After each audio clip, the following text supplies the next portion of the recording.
കർത്താവിന്റെ നാമം വാഴ്ത്തപ്പെടുമാറാകട്ടെ. അസാധ്യങ്ങൾ സാധ്യങ്ങളാണ് എന്നുള്ള പാഠഭാഗം കഴിഞ്ഞ ചില ദിവസങ്ങളായി പഠിക്കുവാൻ ദൈവം നമുക്ക് അവസരം നൽകി. അതിൽ ദൈവം അസാധ്യങ്ങളെ സാധ്യമാക്കുന്നു. ദൈവത്തിന് ഒരു കാര്യവും അസാധ്യമല്ലല്ലോ. മനുഷ്യനാൽ അസാധ്യമായത് ദൈവത്താൽ സാധ്യമാകുന്നു. വിശ്വസിക്കുന്നതിന് സകലവും കഴിയും. അവസാനത്തെ ചിന്ത, പ്രാർത്ഥനയാൽ സകലവും സാധ്യം. വിശ്വസിക്കുന്നതിന് സകലവും സാധ്യം എന്നുള്ള ഭാഗം മർക്കോസിന്റെ സുവിശേഷം 9-ാം അധ്യായം അതിന്റെ 23 മുതലുള്ള വാക്യങ്ങളാണ് നാം എടുത്തത്. ഇന്നത്തെ പഠനത്തിനായി അതേ അധ്യായം 29-ാമത്തെ വാക്യം. ഇവിടെ നമുക്ക് കാണാൻ കഴിയുന്നത്, അശുദ്ധാത്മ ബാധിച്ച് ഊമനും ചെകിടനുമായ മകനെയും കൊണ്ടൊരു പിതാവ് യേശുവിന്റെ അടുക്കൽ വന്നു. എന്നാൽ ആ വ്യക്തിയെ സൗഖ്യമാക്കുവാൻ യേശുവിന്റെ ശിഷ്യന്മാർക്ക് കഴിഞ്ഞില്ല.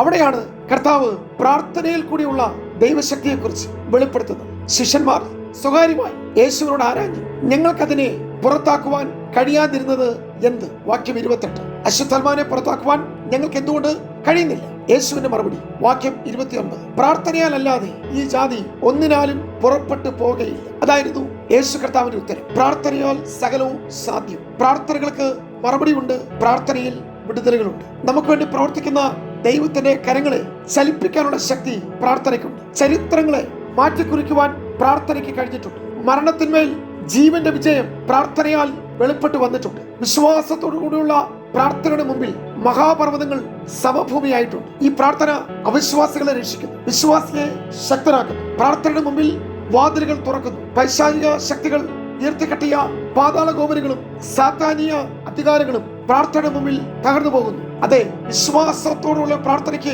വലിയ മറുപടിയുണ്ട്. ചെറിയ വിശ്വാസം നമ്മെ സ്വർഗത്തിലേക്ക് കൊണ്ടുപോകുമെങ്കിൽ വലിയ വിശ്വാസം സ്വർഗത്തെ നമ്മുടെ അടുക്കലേക്ക് ഇറക്കിക്കൊണ്ടുവരും. ആയതിനാൽ വിശ്വാസത്തോടുകൂടി പ്രാർത്ഥിക്കുക. നമ്മുടെ സാഹചര്യങ്ങളെ മാറ്റുവാൻ ആ പ്രാർത്ഥനകൾക്ക് കഴിയും. വേദപുസ്തകത്തിലുടനീളം കാരാഗ്രഹങ്ങളുടെ അടിസ്ഥാനങ്ങൾ പ്രാർത്ഥനയാൽ ഇളകി. ഇരുമ്പ് ചങ്ങലകൾ തകർന്നു വീണു.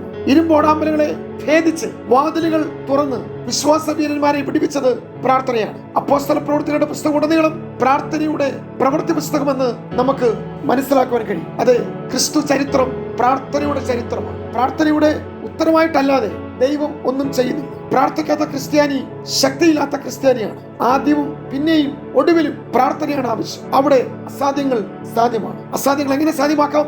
ദൈവത്താൽ അസാധ്യങ്ങൾ സാധ്യമാക്കാം. വിശ്വാസത്താൽ അസാധ്യങ്ങൾ സാധ്യമാക്കാം. പ്രാർത്ഥനയാൽ അസാധ്യങ്ങൾ സാധ്യമാക്കാം. അതുകൊണ്ട് ദൈവത്തോടു കൂടെ ആരംഭിക്കുക. വിശ്വാസത്തോടും പ്രാർത്ഥനയോടും കൂടി തുടരുക. നമ്മുടെ അസാധ്യങ്ങൾ ഇന്നും സാധ്യമായി തീരും. അതുകൊണ്ടാണ് പഴയ നിയമത്തിലെ ഒരു ഭക്തനായ ഇയ്യോബിനോട് ദൈവം അനവധി ചോദ്യങ്ങൾ തന്റെ ജീവിതത്തിന്റെ സായാഹ്നഘട്ടങ്ങളിൽ ചോദിച്ചു. ഒന്നിനും ഉത്തരം പറയാൻ കഴിയാത്ത ഇയ്യോബ് പരാജയം സമ്മതിച്ചപ്പോൾ ഇയ്യോബിന്റെ പുസ്തകം 42:2 നിനക്ക് സകലവും കഴിയുമെന്നും നിന്റെ ഉദ്ദേശമെന്നും അസാധ്യമല്ലെന്നും ഞാൻ അറിയുന്നു. അതുകൊണ്ട് ഇയ്യോബ് പറഞ്ഞ പോലെ നമുക്ക് ലോകത്തിൽ എന്തെല്ലാം സംഭവിച്ചാലും കർത്താവായ യേശുക്രിസ്തുവിൽ കൂടിയുള്ള ഒരു ശുഭഭാവി, അസാധ്യങ്ങളെ സാധ്യമാക്കുന്ന ഒരു ദൈവം നമുക്കുണ്ട്. അതുകൊണ്ട് ഈ ലോകത്തിൽ എന്തെല്ലാം സംഭവിച്ചാലും അപ്രകാരം ദൈവത്തിൽ അടിയുറച്ച് വിശ്വസിക്കുന്ന ഒരു ദൈവപൈതലിന് അവർ ആരും ഇളകിപ്പോകുകയില്ല, പതറുകയില്ല. അവരുടെ മുമ്പിൽ അസാധ്യം എന്നൊരു വിഷയം ഉണ്ടാകുകയില്ല. സകലവും സാധ്യമാക്കുന്ന ദൈവം അവരോട് കൂടെ. ഇന്ന് ഈ വചനം നമ്മുടെ ജീവിതത്തിലും സകലത്തെയും സാധ്യമാക്കി തീർക്കുവാൻ കഴിയുന്ന ദൈവകൃപ വീണ്ടും ശക്തമായി വെളിപ്പെട്ടു വരട്ടെ. അവിശ്വാസികളെയും അല്പവിശ്വാസത്തെയും സംശയത്തെയും ഭയത്തെയും നാം പുറത്താക്കുന്നുവെങ്കിൽ ഈ വചനത്തിന്റെ ശക്തി വിശ്വാസമായി വ്യാപരിച്ച് നിങ്ങളുടെ ജീവിതത്തിലും അത്ഭുതങ്ങളെ വെളിപ്പെടുത്തും. നമുക്ക് വിശ്വസിക്കാം, ദൈവം വലിയവനാണ്. കർത്താവ് അത്ഭുതങ്ങൾ ചെയ്യുന്നു. ഈ ദിവസം അപ്രകാരമുള്ള അത്ഭുതങ്ങളുടെ, വിടുതലിന്റെ, ജയത്തിന്റെ, അനുഗ്രഹത്തിന്റെ ദിനമായി തീരട്ടെ. God bless you.